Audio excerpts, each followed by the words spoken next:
পুরোনো জিনিস মোটেই ভালো লাগে না, তাই না স্যার? পুরোনো সিস্টেমটাই বাজে।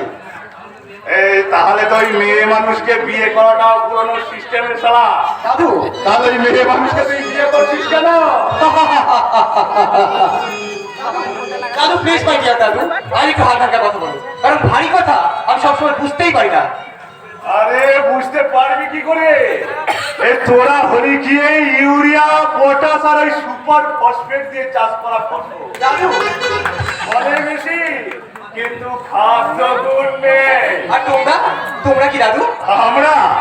আমরা হলাম কি ওই গোবর সার আর ওই সর্ষের খোল দিয়ে চাষ করা ফসল। এই সংসারের বস্তাতেই চিরকাল বন্দী হয়ে রয়ে গেলাম দাদু। একটু পছন্দ ধরে না দাদু। আর তোদের মতো ওই সভ্যতার স্টোরেজে গিয়ে আমাদেরকে হাওয়া খেতে হয় না। দাদু, দাদু, দাদু, দাদু তুমি শুনে যাচ্ছ কেন? আমি একজন লেখক। তা লেখক মশাই, তোমার ওই ভালোবাসার বোগেন ভেলিয়াটা কই? বোগেন ভেলিয়া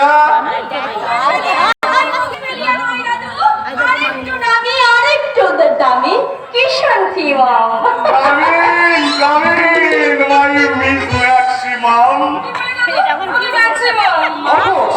দাদুর কাছে এখন হলে তুমি ম্যাক্সিমাম আর আমি হলাম কি মিনিমাম।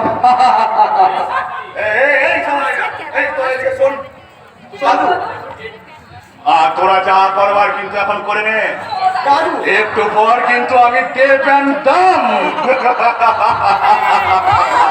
হাজির শেয়ার মার্কেট থেকে আমি কিছু শেয়ার কিনতে চাই।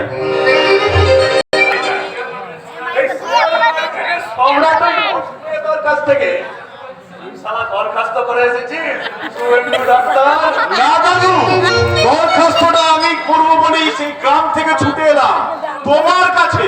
কারণ কারণ তুমি তো এখন এই দৃশ্যের হিরো।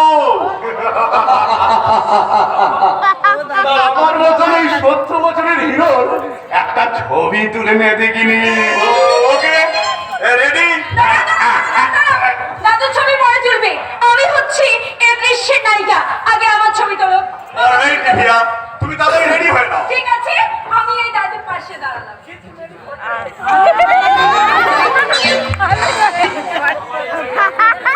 আমার এই বাড়িতে আশীর্বাদ উপলক্ষে এই যত ক্যামেরাম্যান এলো, এই সারা সব বেটা ক্যামেরাম্যান শুধু তোরই ছবি তুললো।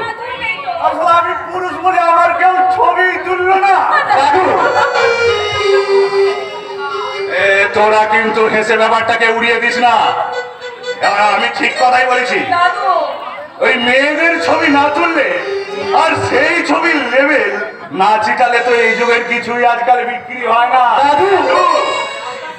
তাই ওই আলতার সিসি থেকে শুরু করে ওই সংবাদপত্রের প্রথম পৃষ্ঠা পর্যন্ত শুধু ওই যুবতী মেয়েদেরই ছবি। কিন্তু না না না, কোনো কিন্তু নয়, কোনো কিন্তু নয়। ব্যাপারটা বড়ই উলঙ্গ। দাদু, এই আধুনিক সমাজের উলঙ্গতা নিয়ে কেউ কিছু ভাবছে কিনা জানি না, কিন্তু আমি ভাবছি। কি ভাবছো দাদু? ভাবছো?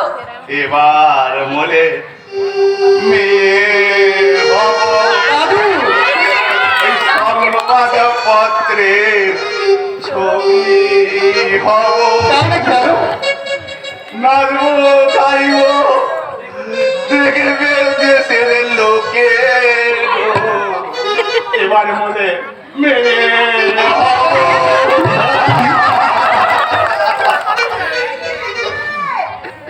বলি মাস্টার দিদি বলে ক্লাসে নেই বলে কি কর্তব্যের ক্লাসে এত অবহেলা?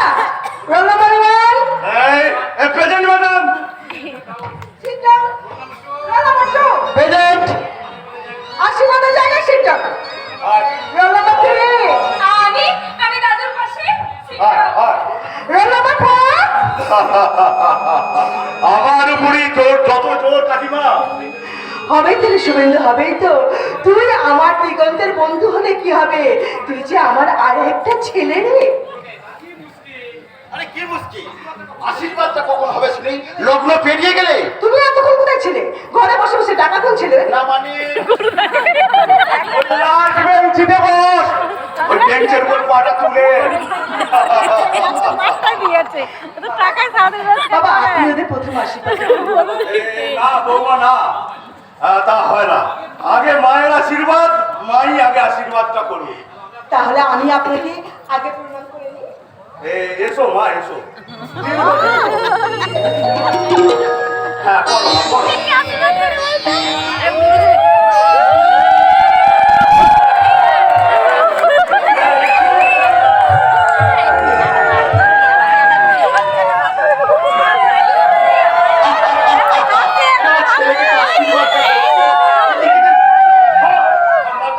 মাখামাখি হয়ে গেল। তা হয়েছে তো কি হয়েছে? আমি তো লক্ষ্মী, তাই লক্ষ্মীর গায়ে ধান হলো মঙ্গলের চিহ্ন। আমি এই ধান দিয়ে, এই রক্তমাখা ধান দিয়ে আমি নিবিয়াকে হ্যাঁ আশীর্বাদ বৌমা করো করো করো।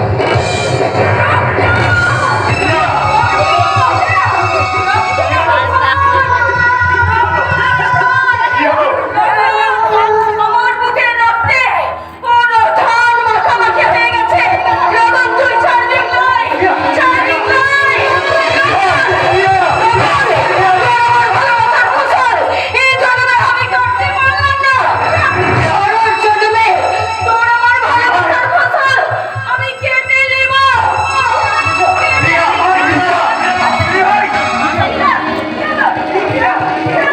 আপনারা সবাই শুনুন, নিভিয়া যে কোনো কারণেই হোক অসুস্থ হয়ে পড়েছে, আমাকে দেখতে দিন।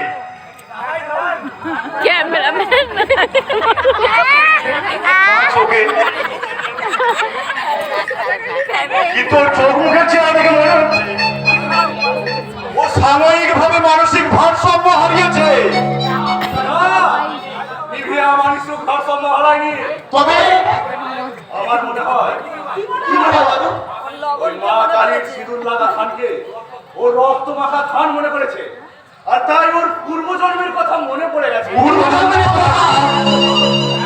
হ্যাঁ বৌমা, তুমি লক্ষ্য করেছো তো কিনা জানি না, আমি কিন্তু লক্ষ্য করেছি ও ছোটবেলা থেকেই কেমন যেন হয়ে যেত, ও কেমন যেন উল্টো পাল্টা কথা বলতো। দাদু, হ্যাঁ রে, তোরা জানিস না ওকে নিয়ে আমি যদি কোথাও বেড়াতে যেতাম না, ওই লাল ফুল দেখে কেমন যেন চমকে উঠতো।